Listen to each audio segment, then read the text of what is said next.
Lok Sabha ticket announce ಆಗಿದೆ sir. ಕರ್ನಾಟಕದ ಒಂದು ಕ್ಷೇತ್ರಕ್ಕೆ ಅನೌನ್ಸ್ ಆಗಿದೆ. ಇಲ್ಲ ನೋಡಿ, ದೇಶದಲ್ಲಿ ಇವತ್ತು ಎಲ್ಲ ರಾಜ್ಯಗಳಲ್ಲಿ ಕೂಡ ಮಾಡಿಲ್ಲ. ಕೆಲವೊಂದು 5 ರಾಜ್ಯಗಳಲ್ಲಿ ಮೊದಲನೇ ಹಂತದಲ್ಲಿ 195 ಲೋಕಸಭಾ ಸಂಸದರ ಪಟ್ಟಿಯನ್ನು ನಮ್ಮ ಕೇಂದ್ರ ಸಂಸದೀಯ ಮಂಡಳಿ ಬಿಡುಗಡೆ ಮಾಡಿದೆ.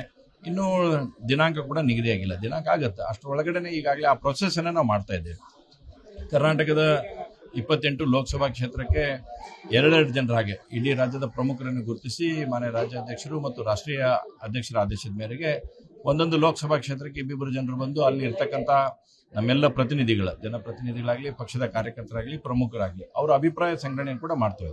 ಬಹುಶಃ ಅದು ಭಾರತೀಯ ಜನತಾ ಪಾರ್ಟಿಯನ್ನು ಬಿಟ್ಟರೆ ಇನ್ನು ಯಾವ ಪಾರ್ಟಿನೂ ಮಾಡೋಕ್ಕೆ ಸಾಧ್ಯ ಇಲ್ಲ. ಯಾಕಂದರೆ ಒಂದು ಲೋಕಸಭಾ ಟಿಕೆಟ್ ಕೊಡಬೇಕಂದಾಗೂ ಕೂಡ ನಮ್ಮ ವೀಕ್ಷಕರು ಬಂದು ನಾವಲ್ಲಿ ಕೇಳಿ ಅಲ್ಲಿ ಇರ್ತಕ್ಕಂಥ ಜಿಲ್ಲಾಧ್ಯಕ್ಷರಾಗಲಿ, ಮಂಡಲಾಧ್ಯಕ್ಷರಾಗಲಿ, ಮಂಡಲದವರೆಗೆ ಕೆಳಗಡೆವರೆಗೆ ಹೋಗಿ ಅವರ ಅಭಿಪ್ರಾಯ ಸಂಗ್ರಹಣೆಯನ್ನು ಎಲ್ಲ ಮಾಡಿಕೊಂಡು ಇವತ್ತು ಲಾಸ್ಟ್ ಇದೆ ನಮಗೆ. ಇವತ್ತು 2ನೇ, 3ನೇ ತಾರೀಕಿಗೆ ನಾವು ಇವತ್ತೆಲ್ಲ ನಮ್ಮ ರಿಪೋರ್ಟ್ಗಳನ್ನ ಸಬ್ಮಿಟ್ ಮಾಡ್ತಾ ಇದ್ದೇವೆ ರಾಜ್ಯಾಧ್ಯಕ್ಷರಿಗೆ.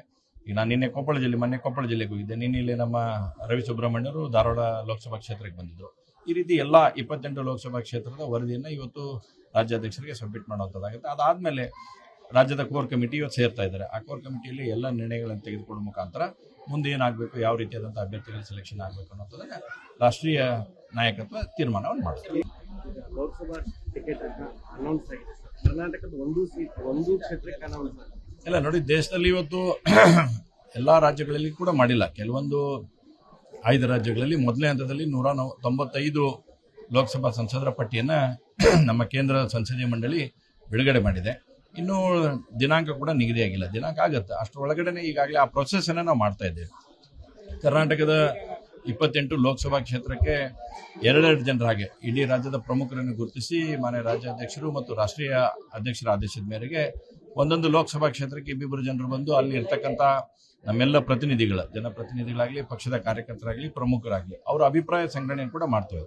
ಬಹುಶಃ ಅದು ಭಾರತೀಯ ಜನತಾ ಪಾರ್ಟಿಯನ್ನು ಬಿಟ್ಟರೆ ಇನ್ನು ಯಾವ ಪಾರ್ಟಿನೂ ಮಾಡೋಕ್ಕೆ ಸಾಧ್ಯ ಇಲ್ಲ. ಯಾಕಂದರೆ ಒಂದು ಲೋಕಸಭಾ ಟಿಕೆಟ್ ಕೊಡಬೇಕಂದಾಗೂ ಕೂಡ ನಮ್ಮ ವೀಕ್ಷಕರು ಬಂದು ನಾವಲ್ಲಿ ಕೇಳಿ ಅಲ್ಲಿ ಇರ್ತಕ್ಕಂಥ ಜಿಲ್ಲಾಧ್ಯಕ್ಷರಾಗಲಿ, ಮಂಡಲಾಧ್ಯಕ್ಷರಾಗಲಿ, ಮಂಡಲದವರೆಗೆ ಕೆಳಗಡೆವರೆಗೆ ಹೋಗಿ ಅವರ ಅಭಿಪ್ರಾಯ ಸಂಗ್ರಹಣೆಯನ್ನು ಎಲ್ಲ ಮಾಡಿಕೊಂಡು ಇವತ್ತು ಲಾಸ್ಟ್ ಇದೆ ನಮಗೆ. ಇವತ್ತು 2ನೇ, 3ನೇ ತಾರೀಕಿಗೆ ನಾವು ಇವತ್ತೆಲ್ಲ ನಮ್ಮ ರಿಪೋರ್ಟ್ಗಳನ್ನ ಸಬ್ಮಿಟ್ ಮಾಡ್ತಾ ಇದ್ದೇವೆ ರಾಜ್ಯಾಧ್ಯಕ್ಷರಿಗೆ.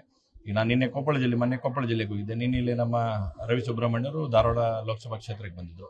ಈ ರೀತಿ ಎಲ್ಲ 28 ಲೋಕಸಭಾ ಕ್ಷೇತ್ರದ ವರದಿಯನ್ನು ಇವತ್ತು ರಾಜ್ಯಾಧ್ಯಕ್ಷರಿಗೆ ಸಬ್ಮಿಟ್ ಮಾಡುವಂಥದ್ದಾಗುತ್ತೆ. ಅದಾದಮೇಲೆ ರಾಜ್ಯದ ಕೋರ್ ಕಮಿಟಿ ಇವತ್ತು ಸೇರ್ತಾ ಇದ್ದಾರೆ. ಆ ಕೋರ್ ಕಮಿಟಿಯಲ್ಲಿ ಎಲ್ಲ ನಿರ್ಣಯಗಳನ್ನು ತೆಗೆದುಕೊಳ್ಳುವ ಮುಖಾಂತರ ಮುಂದೆ ಏನಾಗಬೇಕು, ಯಾವ ರೀತಿಯಾದಂಥ ಅಭ್ಯರ್ಥಿಗಳ ಸೆಲೆಕ್ಷನ್ ಆಗಬೇಕು ಅನ್ನೋದನ್ನು ರಾಷ್ಟ್ರೀಯ ನಾಯಕತ್ವ ತೀರ್ಮಾನವನ್ನು ಮಾಡ್ತಾರೆ.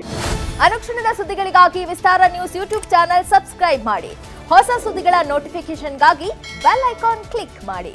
ಲೇಟೆಸ್ಟ್ ಅಪ್ಡೇಟ್ಸ್ಗಾಗಿ www.vistaranews.com ವೆಬ್ಸೈಟ್ಗೆ ವಿಸಿಟ್ ಮಾಡಿ.